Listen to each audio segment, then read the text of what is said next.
chặt nó luôn nó theo tập pi theo tập pi ấy anh nó này qua nó theo không luôn mà anh cho cam này anh mà ngày xem đấy à tôi thấy mình chơi ca đấy mơ thì cấp nữa ra không ơi Quyền đấy à? Mấy ông men đi vào khăn đấy, nhà đi không đấy. ở đây ai đây Nó gặp lấy tư phi. mùi ấu này mùi đấy cái này là con đi này cái con đi thấy có ồn mấy cái mùi à lại anh đây cái mùi với đấy thấy có ồn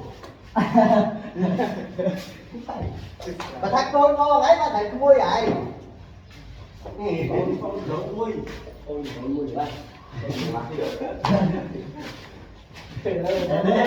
đổ mùi trên can Hello bên quen. ô nè sao nó ấy chân chui trâu Ô, bên trên bài chơi bài thôi. ê cái đó người Cái này nó đi cái không nhỉ? Ai biết các bạn. Mình đi tất cả đấy. cho này Cho con nuôi. Nếu bà nó đang đi nó số đăng lên nếu con bọ nếu nó bộ số đi sang này Mà cái đơn về chẳng. Lúc sau nó chăm gì này. mà bộ số có gì không người cho nó cho nó không Đi cho lại. Quay được đi cho nào. giờ tài cũng chính là Quay cho được nó này cho nó nào. tập thức như nào cho tục phải là kim có gì hay là cả mấy cái bay quá lại tập trung các cái cho luôn con này cần video lại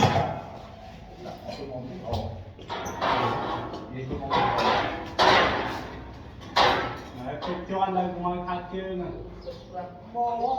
cái đó cái mua nhà nó không rồi tập rồi Chừng này ở này học quay chứ mình không phải không Hiểu. ấy không nói bàn chiang rồi Trôn. Lên. Hiểu cái tiếp hả? Kịp tay. ôi kịp tay Tẩy mít lên. Ngoài đi hàng con rất là. Một tay rồi này không phải phát tay Nói bỏ, nói này. Đây lấy cái gì? Bỏ. Chọc cái đó đây. Thằng nhập ban trên lớn ai. Vì toàn chơi đi cho nó ở trên có mà. đi nhận đi chơi lại trong hai gì cái bay tôi cho để tay sang chỉ một ngắn là cái quay ôn tay nó yêu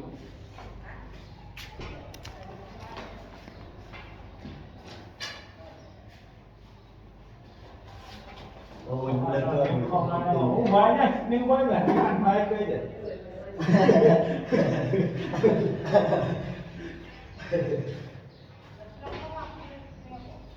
về đây nếu phải cho ăn chung nữa đủ nếu